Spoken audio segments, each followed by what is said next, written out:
Next, we locked him in the library. We forgot the cupboard with the weapons was now unlocked, then we split up again, and the murderer switched off the electricity.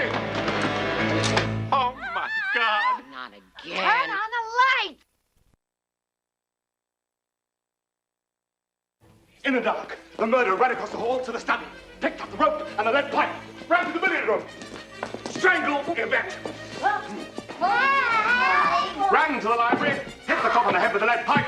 Then, coming out of the library, the doorbell rang. It was a singing telegram. The murderer picked up the gun where Yvette dropped it, ran to the door, opened it, recognized the girl from her photograph, shot her, and then ran back to the cellar. The cellar! Yes. But Colonel Mustard wasn't in the cellar. No. But you were. So? You murdered them all. You were the person who was missing when the cook and Mr. Body were murdered. And the cook used to be your cook. Don't you remember your fatal mistake?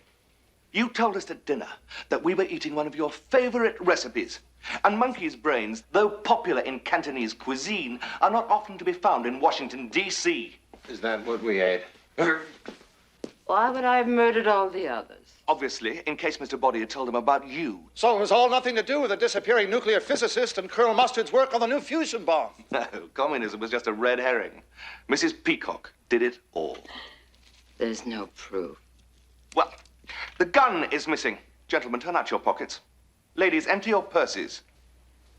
Whoever has the gun is the murderer. Very well. What do you propose to do about it? Nothing. Nothing. Nothing at all. I don't approve of murder, but it seems to me you've done the world a public service by ridding it of an appalling blackmailer and his disgusting informers. But the police will be here any minute. What happens then? Why should the police come? Nobody's called them. You mean? That's right.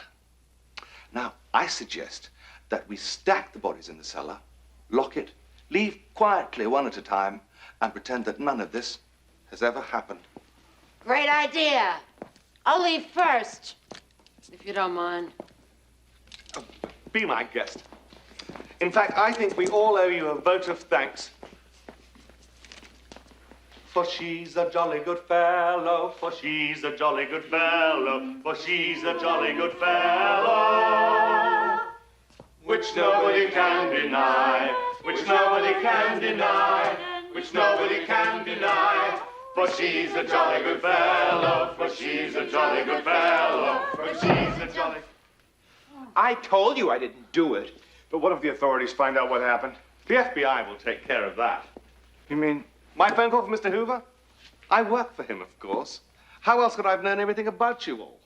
There's still one thing I don't understand. One thing. Who was Mrs. Peacock taking bribes from? A foreign power. Her husband, the senator, has influence over defense contracts. Is there going to be a cover-up? Isn't that in the public interest? What could be gained by exposure? But is the FBI in the habit of cleaning up after multiple murder? Yes. Why do you think it's run by a man called Hoover?